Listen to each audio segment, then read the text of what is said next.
We didn't have much growing up. No fancy vacations, no game consoles, not even cable. My parents were what people now call off-grid, but back then, we just called it being broke. We lived in a farmhouse on the outskirts of Ashland, Oregon, nearly 40 minutes from town, surrounded by forests, hills, and gravel roads that flooded every fall. Our house was old, not haunted looking, just tired. Its bones creaked when it got cold. The windows fogged up from the inside, and the roof leaked during storms, especially in my bedroom. We had a fireplace, a beat-up pickup truck, and a landline that cut out during bad weather. Cell phones didn't work well out there. If you were lucky, you might get a single bar if you stood on the fence near the barn. We had one TV. A boxy Zenith from the 80s with a curved glass screen and a warped volume knob. It didn't get any channels, just fuzzy static. We used it for VHS tapes, mostly cartoons I'd outgrown and old black and white horror movies my mom loved. But there's one thing I never understood until it was too late. That TV never stayed off. It happened in the fall of 2003. I remember the exact date, October 12th. A storm hit that night. Not just wind and rain, but that wild kind of storm that makes you feel like the whole earth is angry. Trees bent. Thunder shook the house. Power lines snapped somewhere down the road, and everything went black. My dad lit candles, started a fire in the hearth, and told me to grab a blanket. My mom made tea on the propane stove. It was kind of nice, like we'd time traveled to a simpler life. Then I heard it. Static. At first I thought it was just the wind, or rain hitting a window, but then it grew louder, rhythmic, unnatural. I stood up and followed the sound into the living room. The hairs on my arms were already standing on end. There, glowing in the corner, was the TV. On, flickering, hissing, filling the room with cold blue light. And the VHS was unplugged.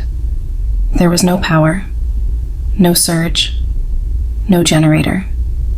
It shouldn't have been possible. I moved closer, and then I heard it.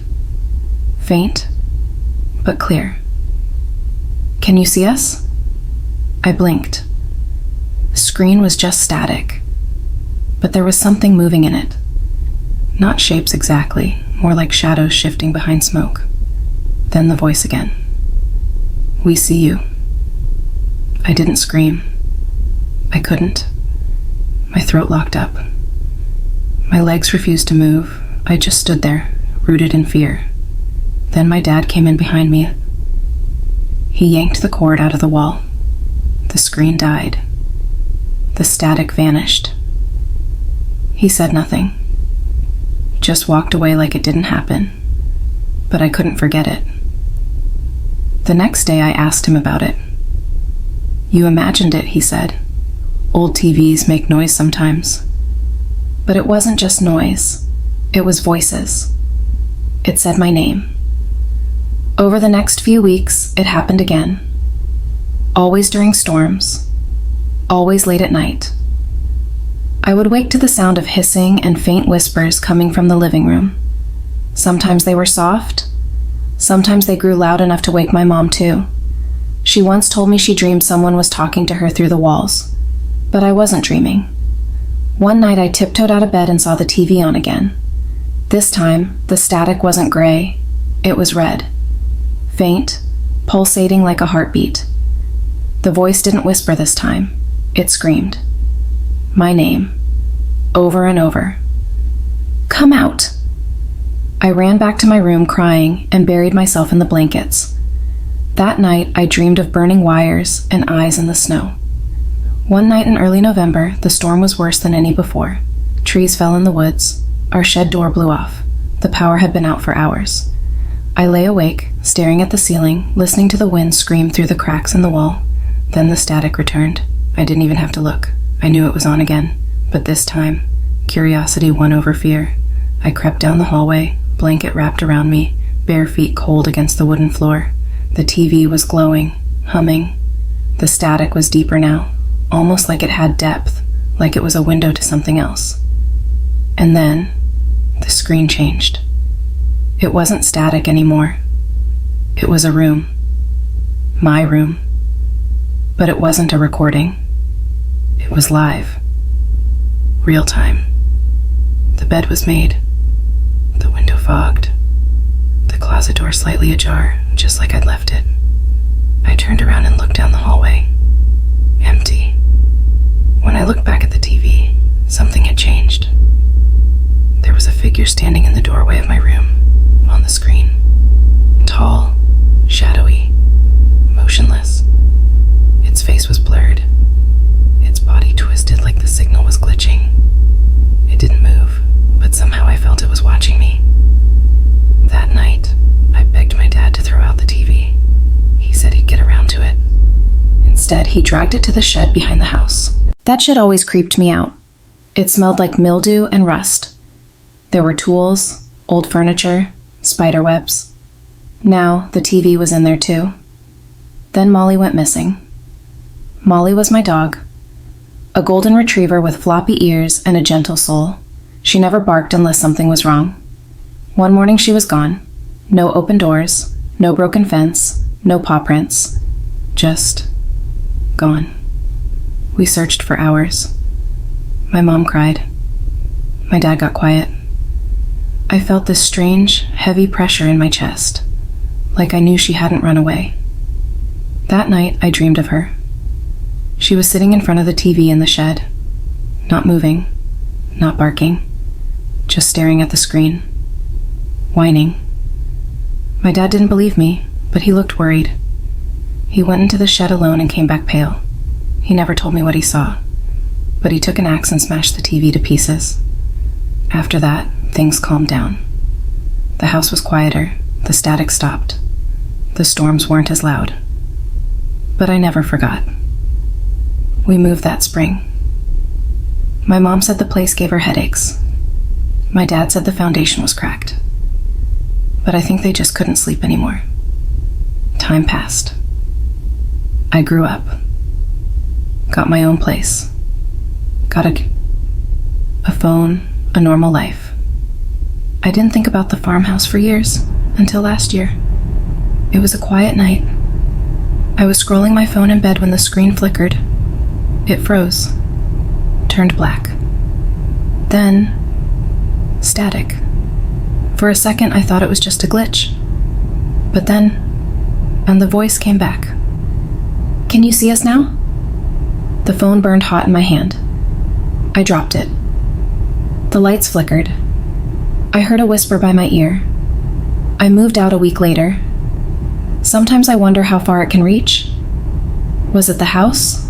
The land? Or was it the screen itself? I haven't owned a TV since, but sometimes when it storms and the wind howls through the cracks in the wall, I swear I hear it again. That soft, bone-chilling hiss of static. And just behind it, a voice I'll never forget. "We see you." I've never told anyone this story, not fully, because when I have tried, people look at me like I'm making it up, like I'm some horror junkie who read too many Reddit threads and decided to live out a fantasy, but I lived it. Every second, every noise, every silence. And it all started with a door that shouldn't have been there. It was the winter of 2011 when I moved into my first apartment alone. I was 20, fresh out of a bad relationship and desperate for space. I couldn't afford much, so I took the first decent place I found. A basement-level studio apartment on the edge of a dying town in Maine. It was cheap. Too cheap. And it came fully furnished, which now feels like a red flag I didn't recognize at the time. It had a single window that barely let in any light, faded floral wallpaper, and this musty smell that never went away, no matter how many candles I burned. But the weirdest thing? There was a door in the corner of the room, low to the ground, maybe 4 feet tall, like it was built for a child. It had no doorknob, no handle. Just a flat wooden face and a keyhole that looked rusted shut. I assumed it was a crawl space, maybe storage. When I asked the landlord about it, he got quiet, then said, "Don't worry about that. It's sealed for a reason." That sentence stuck in my head. The first few nights were uneventful, cold, quiet, lonely. Then one night, I woke up at around 2:40 a.m. to the sound of scratching. It was soft, rhythmic, like something was dragging its nails along wood. I sat up, confused. It was coming from the small door. I told myself it was just a rat or a raccoon. It was Maine, after all. But the scratching continued, for 3 nights in a row, always around the same time. Then came the whispering. Faint, almost unintelligible, a child's voice. It was saying my name, over and over, like it was learning how to pronounce it. On the 5th night, I put a towel under the little door. That night I heard the scratching stop, but in the morning, the towel was gone. Not pushed aside. Gone. I checked everywhere. It wasn't in the room, not in the laundry pit, not under the bed. It had vanished. So, like any logical person losing their mind, I bought a cheap security camera and pointed it at the door. That night, I lay awake, waiting. At exactly 2:43 a.m., the scratching started. But I didn't move. I stayed in bed, paralyzed with fear. Then came the whispering. Closer this time. Clearer. It said, "Let me out." I couldn't sleep. I just watched the seconds crawl by until the sun came up. The next morning I checked the footage. There was nothing for hours, until 2:43. And the camera began to shake, slightly, like someone was breathing on it. Then static. Then a hand. Small, pale, and clawed. It slid out from the crack under the door, reached forward, touched the floor, then disappeared. I dropped the camera.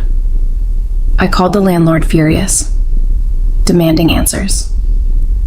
He was silent for a while. Then he said something I'll never forget. "You shouldn't have stayed there in the winter."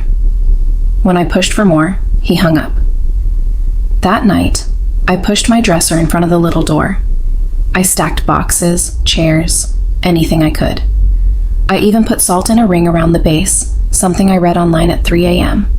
It didn't help. At 2:43 a.m., everything shook.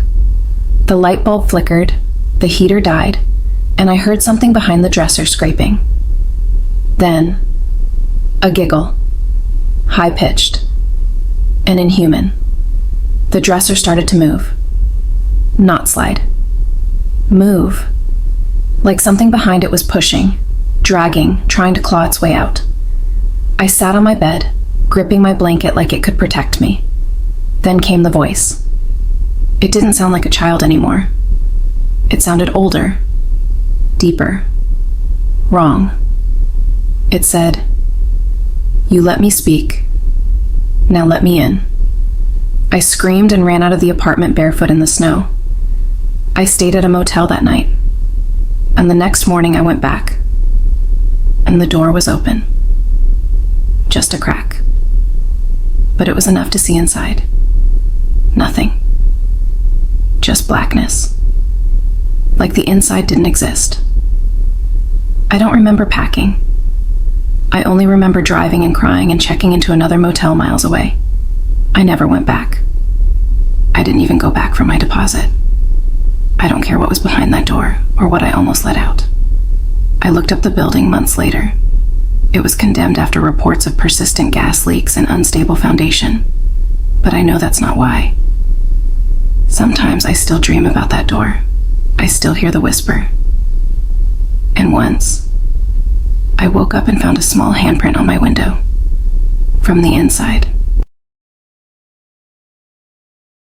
I was 16 when we moved into that house. A huge, creaky, old Victorian just off Oak Ridge Lane. My parents were thrilled.